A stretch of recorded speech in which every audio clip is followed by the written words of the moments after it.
Okay guys, no, welcome back na naman dito sa ating channel, Pinoy Tech Spot. And for today guys, may share ako sa inyong isang bagay guys, no, regarding sa ating YouTube earnings, no, yung lahat-lahat ng kinita natin dito kay YouTube simula nung nag-start tayo guys, no.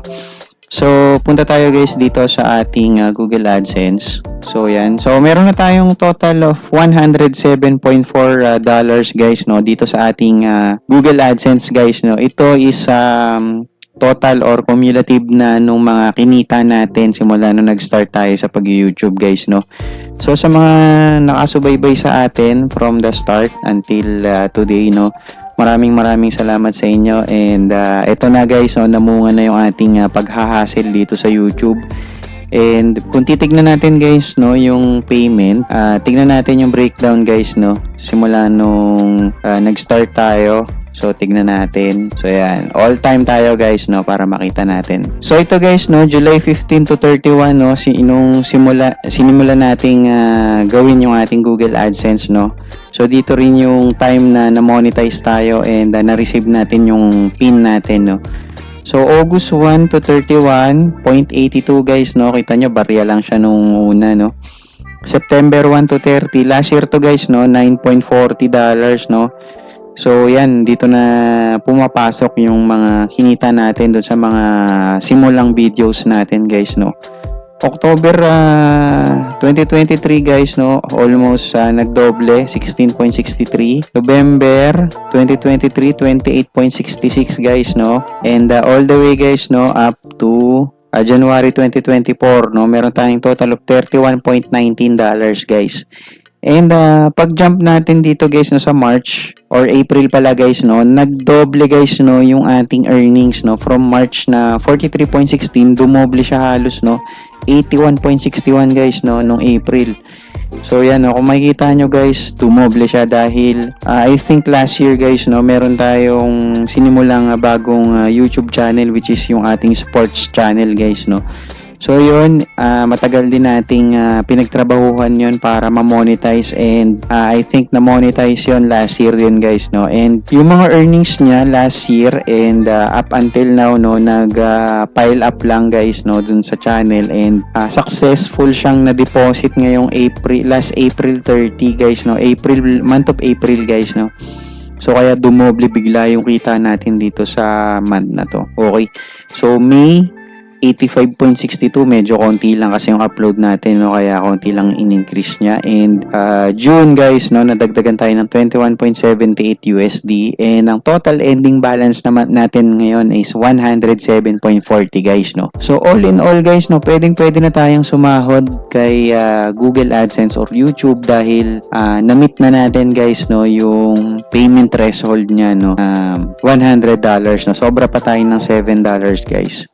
Okay, so maraming salamat sa mga sumusubaybay sa ating channel and panoorin niyo yung mga tutorial natin doon guys, no, para matuto rin kayo kung paano mag-hustle dito sa YouTube. And balik tayo guys doon sa isang analytics or isang YouTube channel natin. Kung makikita niyo to guys, no, meron akong pinapakita sa inyo guys na isang video, analytics ito ng isang video ko dito sa sports channel ko na in-upload ko siya last June 7 nung Sunday and nag-pump yung views niya guys, no, pumutok siya guys and as of now meron na siyang 151,000 views and counting guys, no. Ito yung last 60 minutes guys na views niya, no. So yan, and magkano ba yung kinita na guys natin dito sa video na ito, no, na in-upload natin to. Punta tayo sa analytics ng ating YouTube channel and punta tayo sa content and punta tayo sa analytics ng video na yan. So kung makikita nyo guys dito sa analytics, no, $118 guys yung kinita natin dito lang sa isang video na ito, no.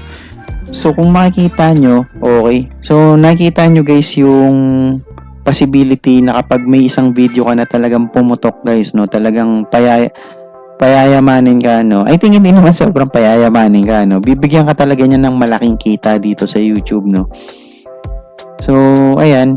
So, ito guys, bago lang to. Bagong video lang natin to. Nung linggo lang natin in-upload. And, hindi pa natin marireceive tong $118.98 na ito. Hiwalay pa ito guys, no. And kung babalik tayo dun sa total na earnings natin sa buong channel na ito is $125.80 guys, no. So, kung kukumputin natin yan guys, no, lahat-lahat sa dollar. So,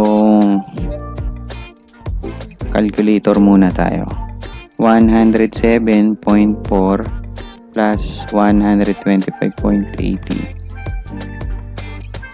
Okay, no, meron tayong total of 233.2 guys, no, dollars. And balik tayo dun sa ating calculator conversion table, no. So, meron tayong 233.2. Okay, so meron tayong total of 13,630.19 guys, no, na kikitain dito sa YouTube, no. So, itong 13,000 na to guys, hindi natin to makukuha ng buo, no. Dito sa itong value na nakikita nyo, hindi natin yan makukuha ng buo dahil may tax guys na binabawas si AdSense guys na sa ating account. So US tax yon, and more or less siguro ang aabutin lang nito is mga 11 or 12k lang guys, no. Pero not bad na yun guys, no, dahil sa paghahassle natin is kumita tayo ng ganitong amount ng pera, which is napakalaki na guys, no, para sa ating simpleng paghahassle lang dito sa YouTube, no. So, kayo, wag kayong titigil, and mag-aral kayo, pag-aralan nyo mabuti kung paano makaka-earn ng malaki dito sa YouTube guys, no. Sipagan nyo sa pag-upload, and ma-advise ko guys is mag-aral talaga kayo, no. Hindi lang puro sipag, hindi lang puro hassle. Kailangan meron kayong knowledge and meron kayong skills, meron kayong diskarte guys na tinatawag, no, kung paano nyo patataasin yung views ng inyong mga YouTube, no. So, balik tayo guys dun sa channel natin and dun sa content. Balikan natin yung video na yon kung saan talagang nag-pump yung kita natin, no. So, punta tayo sa engagement. Tignan natin kung available na engagement niya guys, no.